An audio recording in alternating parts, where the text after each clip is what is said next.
Hello everyone.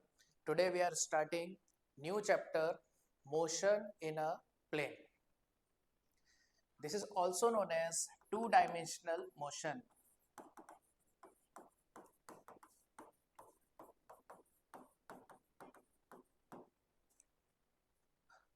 So let us understand what is the difference between one-dimensional motion and two-dimensional motion. So in one-dimensional motion, it is a straight line motion. Suppose there is a highway and the car is moving on this highway. That highway is a straight highway along a line. Straight line car is moving. It can be moving right side, it can be moving left side, or there is a vertical line, a particle is moving along vertical line. For example, if a ball is thrown upward, vertically upward, so it will go upward. At the topmost point it will come to rest, then it will come back along the same straight line. So that is also one dimensional motion. So horizontal, one dimensional motion, vertical, one dimensional motion. When we combine both, it becomes two dimensional motion. So we have to define position along horizontal direction and position along vertical direction. In our real life, we see one dimensional motion and two dimensional motion also. Imagine there is a thread, hanging from the ceiling, and some insect is crawling on this thread. So insect is going upward, so it is restricted to move only along one dimension.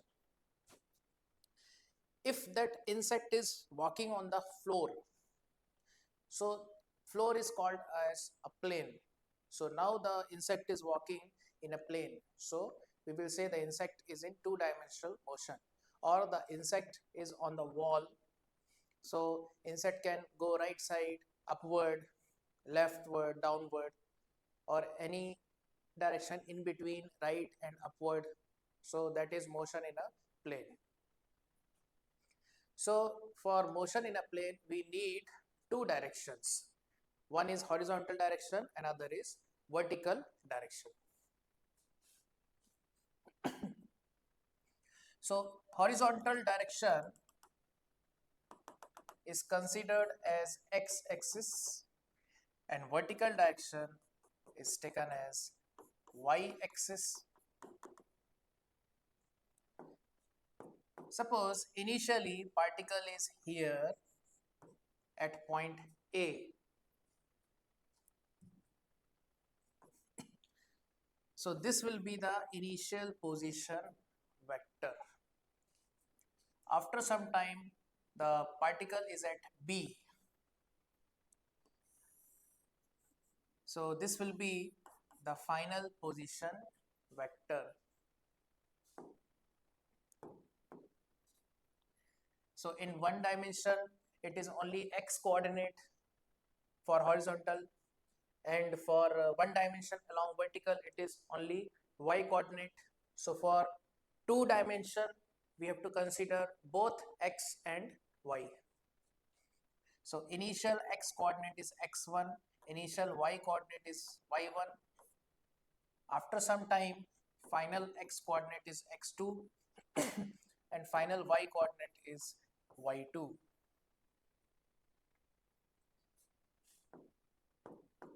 So we can say this is r1 vector, this is r2 vector, or initial position vector, final position vector.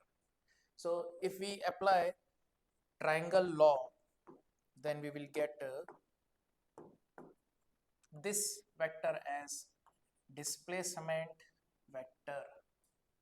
So according to triangle law, r1 vector and s vector are in same sense or in same order. So we will write r1 vector plus s vector is equal to the third vector which is in opposite order. So that is r2 vector. This is r2 vector. So s vector is equal to r2 vector minus r1 vector. So this is delta r vector is equal to s vector. So this is the displacement vector, change in position vector. Now, generally position vector have tail at origin. So what is a position vector in 2 dimension? Position vector is a vector whose tail is at origin. Tail is at origin. And where is the head of that vector? Head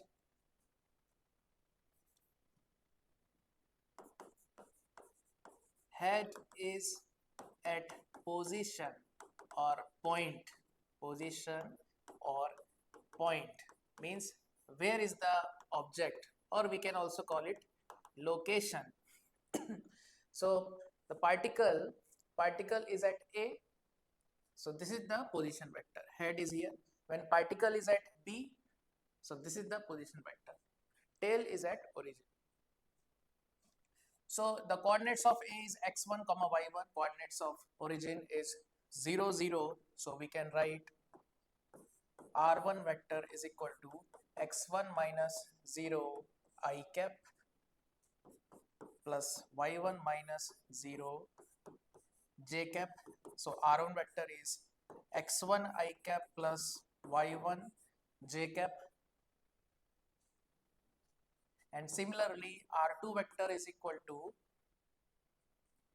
x2 minus 0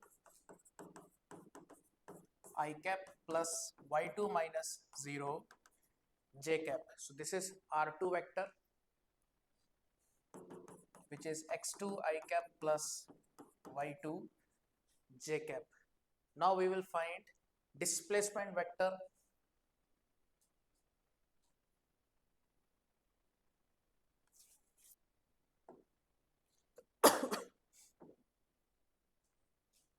So for displacement vector, we have r2 vector minus r1 vector. We will substitute r2 vector here. So x2 I cap plus y2 j cap minus x1 I cap plus y1 j cap, x1 I cap plus y1 j cap. So when we simplify this I and I together, j and j together, we'll get x2 minus x1 I cap plus y2 minus y1 j cap, and x2 minus x1 can be written as delta x. y2 minus y1 can be written as delta y. Now what is delta x here?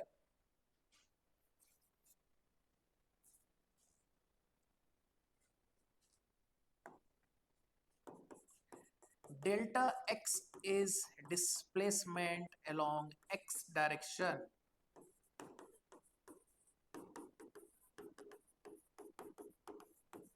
And delta y is equal to displacement along y direction.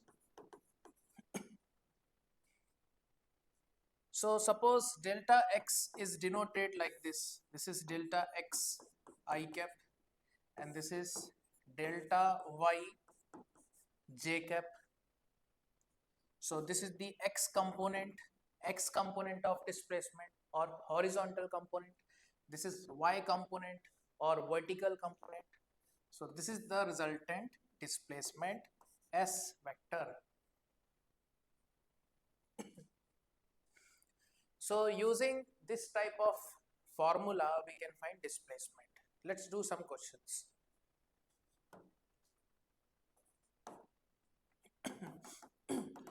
Initial coordinates of a particle are -1, 2. After 3 seconds, coordinates are 2, 1.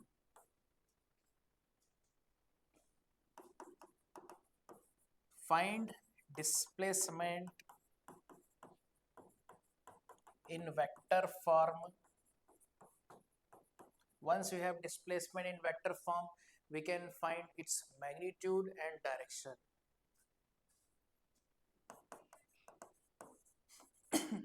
Find average velocity in vector form. Once we have average velocity in vector form, we can find its magnitude and direction. So let's use the formula. S vector is equal to delta x into I cap plus delta y into j cap. Delta x means x2 minus x1. Now over here the initial coordinates are given as x1 comma y1. So x1 value is -1, y1 value is 2. Similarly, final coordinates x2 is given as 2, y2 is given as 1. So delta x will be x2 minus x1 into I cap plus y2 minus y1 into j cap. So that will become 2 minus -1 I cap plus 1 minus 2 j cap.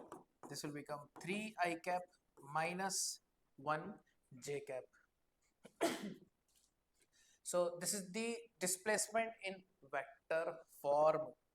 So what is the velocity in vector form? That is average velocity. So average velocity is equal to displacement by time taken. So displacement is equal to 3I minus j and time taken is 3 seconds. So this will become 3 by 3 minus 1 by 3 j cap. So this is 1 I cap minus 1 by 3 j cap. So this is the average velocity in vector form. Now we know that if the vector is a I cap plus b j cap, so the magnitude of this vector is equal to square root of a square plus b square. So the magnitude of displacement will be square root of 3 square plus 1 square, that is square root of 10, and magnitude of average velocity is equal to square root of 1 square plus 1 by 3 square. So 1 plus 1 by 9 or square root of 10 by 9, or we can say square root of 10 whole divided by 3 meter per second. Displacement is in meter. Now the direction.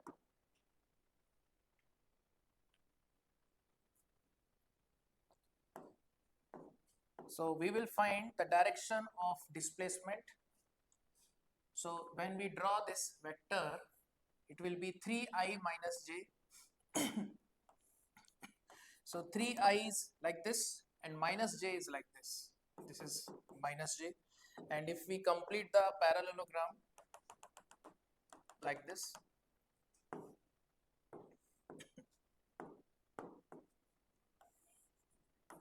so this is the displacement vector. So tan alpha can be written as opposite. This is opposite and this is adjacent. So tan alpha will be equal to, the length of opposite is 1 and the length of adjacent is 3. So alpha is equal to tan inverse of 1 by 3. So the direction of displacement is tan inverse 1 by 3 measured from positive x direction, positive x direction clockwise. It is measured clockwise from positive x direction. So this is the positive x direction and you have to rotate clockwise. So this is clockwise, tan inverse 1 by 3 we have to go.